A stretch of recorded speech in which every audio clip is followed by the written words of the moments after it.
Ce petit garçon essaie de déplacer la montagne avec son esprit. Il tend ses mains et montre ses dents. Les badauds se moquent de lui, pensaient qu'il était mentalement instable. Mais l'instant d'après...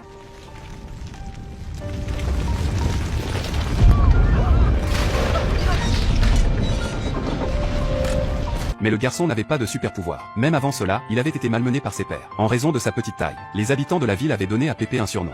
Little boy. Mais heureusement, il avait un père grand et robuste. Son père était son soutien moral. C'était aussi son meilleur ami. Avec son père à ses côtés, l'enfance de Pebble était pleine et heureuse. Mais un accident s'est produit. La guerre a brisé la paix de leur vie. La ville a vu un projet. Les seuls adultes de sexe masculin dans la famille de Pebble étaient son frère et son père. Mais le frère est né avec des pieds plats. Il n'a donc pas pu rejoindre l'armée. Donc, le père doit s'engager. Toute la famille est inquiète. Pebble était aussi très triste. Le jour de l'adieu approchait à grands pas. Pépé a vu son père partir. Quand il a vu son père monter dans sa voiture, il ne pouvait plus contenir sa tristesse. Il s'est précipité et a embrassé la jambe de son père. Il a pleuré et a refusé de lâcher prise. Mais le résultat n'a pas pu être changé.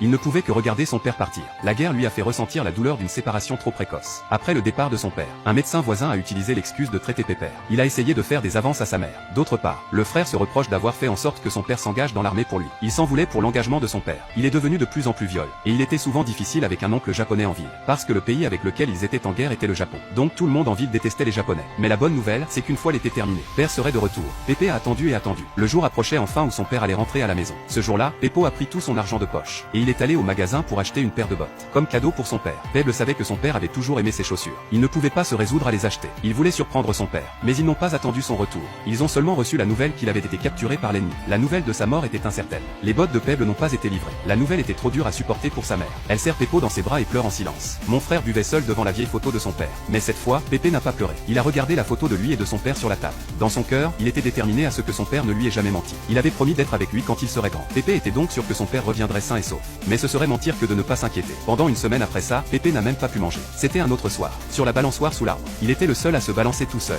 Sa mère était très peinée de le voir comme ça. Pour rendre son petit garçon heureux, sa mère a demandé au frère de Pebble de l'emmener à un spectacle de magie. Le magicien devait choisir un membre du public, d'interagir avec lui sur scène. Les enfants ont tout levé la main en signe d'excitation. Mais le magicien a choisi Pebble, qui était recroquevillé dans le coin. Quand Peppo est arrivé sur scène, le magicien lui a demandé de déplacer la bouteille en verre sur la table avec son esprit. Avec les encouragements du magicien, Pebble a levé la main de façon hésitante. Mais le public s'est soudainement mis à hurler. Personne ne croyait qu'il allait réussir. Maintenant Pebble, qui était déjà timide, avait encore plus peur d'essayer. Il était sur le point d'abandonner, quand le magicien à côté de lui a commencé à l'encourager.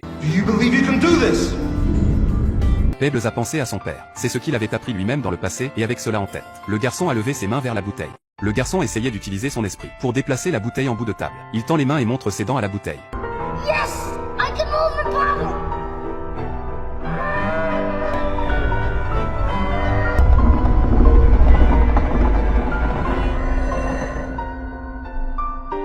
Il regarde ses mains. Incroyable, peut-il vraiment avoir des pouvoirs magiques? Plus tard, sa mère l'a emmené à l'église et le prêtre a dit à tout le monde. If we have faith the size of a mustard seed, we can move a mountain.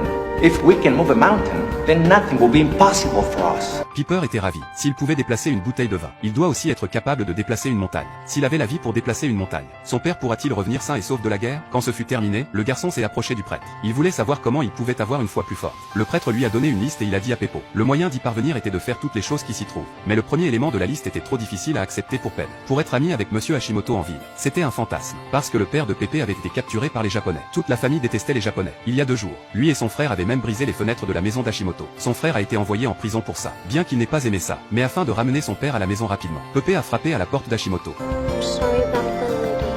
Mais Hashimoto n'a pas apprécié. Il a fait sortir Pépé à main nue. Pépé n'a pas abandonné. Le lendemain, il a apporté son soda préféré, comme cadeau pour sa visite à Hashimoto.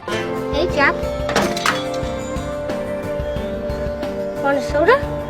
Cette fois, Hashimoto a jeté le soda directement à la poubelle. Pebble n'était toujours pas découragé. Avec sa persistance jour après jour, Hashimoto a finalement été impressionné. Ils sont allés manger une glace tous les deux, au magasin de boissons fraîches. Les habitants ont commencé à faire passer un mauvais quart d'heure à Hashimoto quand ils l'ont vu. Il s'avère qu'à cause de la guerre, ce n'était pas seulement les Pebble. La ville entière détestait les Japonais. Voir son ami faire l'objet de discrimination. Pebble a choisi de fermer les yeux. Après avoir quitté la boutique de boissons fraîches, il a trouvé le prêtre. Pensez que le point en a été complété. J'ai essayé de faire en sorte que le prêtre l'aurait. Mais le prêtre a dit que Pebble était en train de terminer sa tâche. Il n'a jamais vraiment pensé à Hashimoto comme à un ami. Un véritable ami dans un magasin de boissons fraîches. Un vrai ami ne serait pas resté là à regarder. Pépé a compris ce qu'il disait. Mais il avait toujours l'intention de compléter sa liste de souhaits. Parce qu'il y avait beaucoup de choses sur la liste. Il ne pouvait pas le faire tout seul. Alors il en a parlé à son frère. Il voulait que son frère l'aide avec la liste. Mais quand son frère a appris que Pebble s'était lié d'amitié avec les Japonais, il l'a immédiatement accusé de trahir son père. Il ne l'aiderait pas du tout. Pebble a dû aller chez quelqu'un d'autre. Mais les habitants savaient qu'il était proche de Hashimoto. Il ne l'aiderait pas non plus. En désespoir de cause, Pebble a dû aller à Hashimoto à nouveau. Il voulait lui demander de compléter la liste avec lui. Hashimoto n'a pas refusé. Dans les jours qui ont suivi, ils ont apporté de la nourriture nourriture aux affamés. Ils ont donné un abri aux sans-abri, apporté des vêtements épais à ceux qui ont froid, dans l'attente de l'achèvement de chaque tâche figurant sur la liste des malades.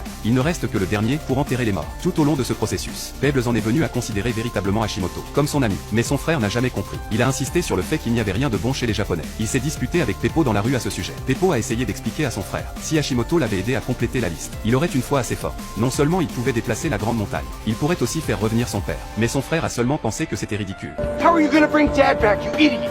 Pour faire ses preuves, Pepe a tendu les mains vers la montagne au loin. Son expression s'est déformée. Un faible sifflement. Les gens n'ont pas été impressionnés. Ils ont regardé comme des idiots pendant qu'il exécutait son sort. Mais le moment suivant,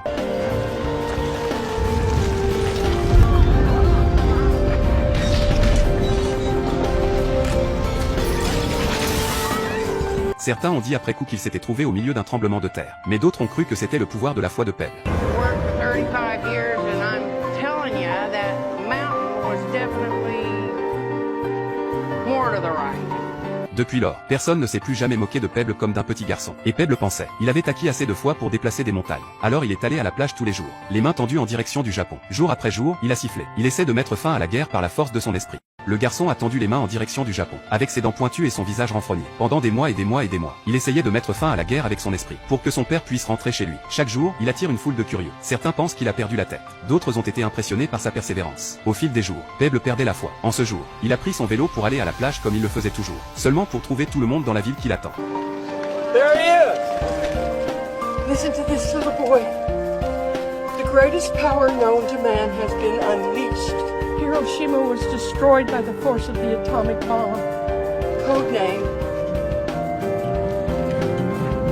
Little Boy. Et il l'a fait. Il a vraiment mis fin à la guerre de la foi. Son père rentrait à la maison. Mais sa mère n'était pas heureuse, parce que la bombe atomique avait détruit toute la ville. Il était inquiet que quelque chose puisse arriver au père de Pepe. Même si la bombe ne l'avait pas blessé. Même si la bombe ne l'avait pas blessé. Les Japonais auraient été encore plus brutaux. La famille n'a donc pas tardé à recevoir la terrible nouvelle. Les Japonais massacraient les prisonniers dans les camps. Et le père de Piper était parmi eux. Il ne pouvait pas attendre son père plus longtemps. Peu après, Peppo a assisté aux funérailles de son père. Il ne pouvait pas accepter ça. Malheureusement, il a jeté sa liste de souhaits. Pebble n'a plus jamais souri après ça. Il allait toujours à la plage. Mais seulement pour s'asseoir sur le rivage et le regarder. Il regrettait toutes les choses stupides qu'il avait faites. Mais Joe ne le pensait pas. It was not stupid. Your father would be more than proud of you. All the love you have for him was contained in that list.